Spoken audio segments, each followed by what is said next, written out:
ముఖ్యంగా పాలపిట్టల లెక్క మెరిసిపోతున్న మా అక్కలందరికీ హృదయపూర్వకంగా నమస్కారం. ఈ వ్యవసాయ పండుగ దినాన ఉగాది పండుగ సందర్భంగా ఇంతమంది ఆడబిడ్డలు మొన్న చీర సారె రూపంలో ఈ ప్రభుత్వం ఇందిరమ్మ చీర పెడితే ఆ చీర కట్టుకొని ఈ పండుగ నాడు సోదరుడిని ఆశీర్వదించడానికి వచ్చినందుకు మా ఆడబిడ్డలందరికీ ప్రత్యేకంగా కృతజ్ఞతలు, ధన్యవాదాలు. ఇంతకుముందు మిత్రులు రఘునందన్ రావు గారు ఒక మాట చెప్పిండ్రు, ఎద్దేడ్చిన వ్యవసాయం రైతేడ్చిన రాజ్యం సుభిక్షంగా ఉండదు అని. ఈ నానుడిని మా ప్రభుత్వం, వ్యక్తిగతంగా నేను సంపూర్ణంగా విశ్వసిస్తాను, నమ్ముతాను.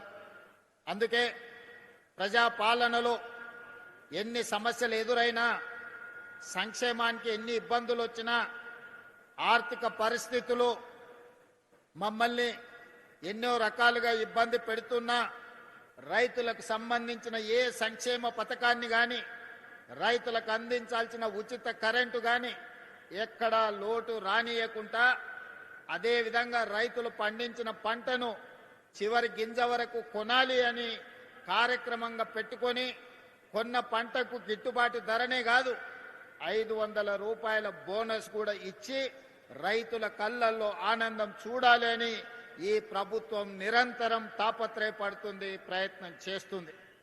అందులో భాగంగానే ఈనాడున్న ఆర్థిక పరిస్థితులు అభివృద్ధి కార్యక్రమాలకు అవరోధంగా మారిన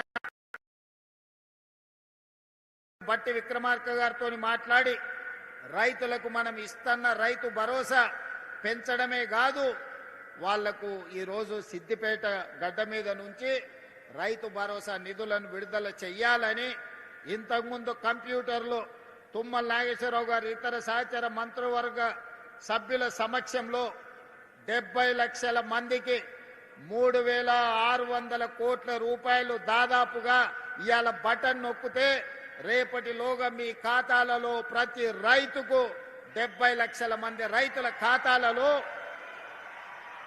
రైతు భరోసా నిధులు పడతాయి. అదేవిధంగా ఇంకా మిగిలిన 5400 కోట్ల రూపాయలు 20 రోజుల్లో ఇంకొక 2700 కోట్లు, అక్కడి నుంచి ఇంకొక 20 రోజుల్లో ఇంకో 2700 కోట్లు, దాదాపుగా ఇవాళ మార్చి 22 తారీఖు నాడు మనం ఉన్నాం. 45 రోజుల్లో 9000 కోట్ల రూపాయల రైతు భరోసా 70 లక్షల రైతుల ఖాతాలలో వేసి రైతుల కళ్ళల్లో ఆనందం చూడాలి. ఈ ప్రగతి ప్రణాళికలో రైతుల సంక్షేమం కోసం పనిచేయాలని మా ప్రభుత్వం దీక్ష భూని ఈనాడు సిద్దిపేట జిల్లాకు వచ్చి ఈ కార్యక్రమాన్ని ప్రారంభించుకున్నాం. మిత్రులారా, నేను ఎక్కువ వివరాలు చెప్పదలుచుకోలేదు, కానీ కొన్ని వాస్తవాలను మీ ముందు ప్రస్తావించాల్సిన అవసరం ఉన్నది. 114 నెలలు చంద్రశేఖరరావు గారు పెద్దలు ముఖ్యమంత్రిగా పనిచేసింది.